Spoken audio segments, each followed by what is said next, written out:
Hey you all, hope you all are doing well. நம்ம last வீடியோவில் வந்து Kadaknath chicken fry எப்படி பண்ணுறதுன்னு பார்த்துருந்தோம். பார்க்காதவங்க டிஸ்கிரிப்ஷன் பாக்ஸில் நான் லிங்க் கொடுத்துருக்கேன், செக் பண்ணிக்கோங்க. இந்த வீடியோவில் வந்து நம்ம கடக்நாத் சிக்கன் ரசம் எப்படி வைக்கிறது தான் பார்க்க போகிறோம். சிம்பிள் வேயில் பெரியவங்கலேருந்து சின்ன பசங்க வரைக்கும் சாப்பிட்ற மாதிரி தான் சிம்பிளாக செய்ய போகிறேன். ஸோ நீங்களும் இந்த மாதிரி ட்ரை பண்ணி என்ஜாய் பண்ணுங்கள். ஃபஸ்ட்டு நம்ம சிக்கனை நல்லா க்ளீன் பண்ணி எடுத்துகிட்டு சிக்கன் வேகிறதுக்காக 2 டேபிள் ஸ்பூன் இஞ்சி பூண்டு பேஸ்ட் போட்டிருக்கேன். அது கூடவே டர்மரிக் பவுடர் வந்து நான் 1/4 டேபிள் ஸ்பூன் போட்டிருக்கேன். கறி லீவ்ஸ், கொரியாண்டர் லீவ்ஸ் போட்டுட்டு தண்ணி வந்து நான் 1 லிட்டர் ஆட் பண்ணியிருக்கேன். ஏன்னா அந்த தண்ணியில் தான் வந்து நம்ம ரசமே வைக்க போகிறோம். குக்கர் மூடி போட்டு ஒரு 15 விசில்ஸ் நம்ம அப்படியே விட்டுடலாம். சிக்கன் நல்லா வேகட்டும். ரசம் வைக்கிறதுக்கு வந்து மிளகு, சீரகம் ஈச் 1 டேபிள் ஸ்பூன் போட்டுட்டு 2 காஞ்ச மிளகா, கொஞ்சமாக கருவேப்பிலை, ஒரு துண்டு இஞ்சி அண்டு ஒரு பூண்டு முழுசாக வந்து உரித்து அதனால் அதை ஆட் பண்ணியிருக்கேன். நம்ம நார்மலாக ரசத்துக்கு அரைக்கிற மாதிரி கொஞ்சம் திப்பியாக அரைச்சி அதை ஒரு ஓரமாக எடுத்து வச்சுக்கலாம்.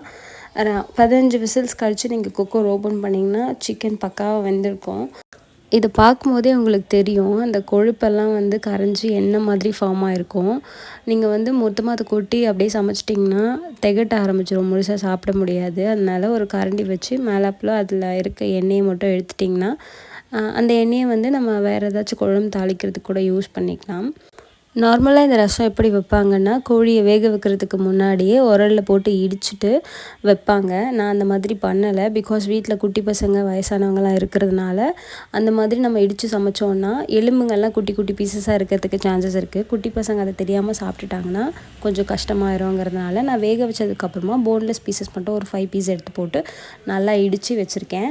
தென் நம்ம ரசத்துக்கு அரைச்சி வச்சுருந்த அந்த மிக்சரை போட்டுட்டு 2 காஞ்ச மிளகாய் போட்டுட்டு நம்ம எடுத்து வச்சிருந்தோம் இல்லையா கொழுப்பு, அதை ஆட் பண்ணி வதக்கிடலாம். கொழுப்பு ஊற்றுறதுனால கொஞ்சம் நமக்கு புகையாக வருது, மற்றபடி ஒன்றும் இல்லை. போட்டு வதக்கிட்டு பெருங்காயத்தூள் வந்து 2 பிஞ்ச் ஆர் 3 பிஞ்ச் போட்டுக்கோங்க.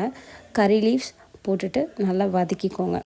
மிளகு, சீரகம், இஞ்சி பூண்டு இதோட ரா ஸ்மெல்லாம் போகிற வரைக்கும் நல்லா வதக்கிக்கலாம். வதக்கி முடிச்சதுக்கப்புறமா நம்ம வேக வச்சுருந்த கோழியோட தண்ணியை வந்து நம்ம இதில் ஆட் பண்ணிடலாம்.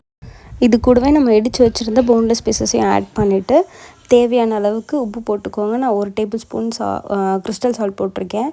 போட்டுட்டு நல்லா கலந்து விட்டுட்டு கொதிக்க விட்டுடலாம்.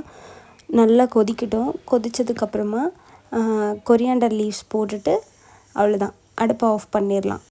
ஸோ நம்மளுடைய கடக்நாத் சிக்கன் ரசம் வந்து ரெடி ஆகிடுச்சு. இது நீங்கள் அப்படியே சாதத்தோடு பிணைஞ்சு சாப்பிட்லாம். அப்படி இல்லைனா சூப் மாதிரி கூட கொடுக்கலாம். குட்டி பசங்க விரும்பி குடிப்பாங்க.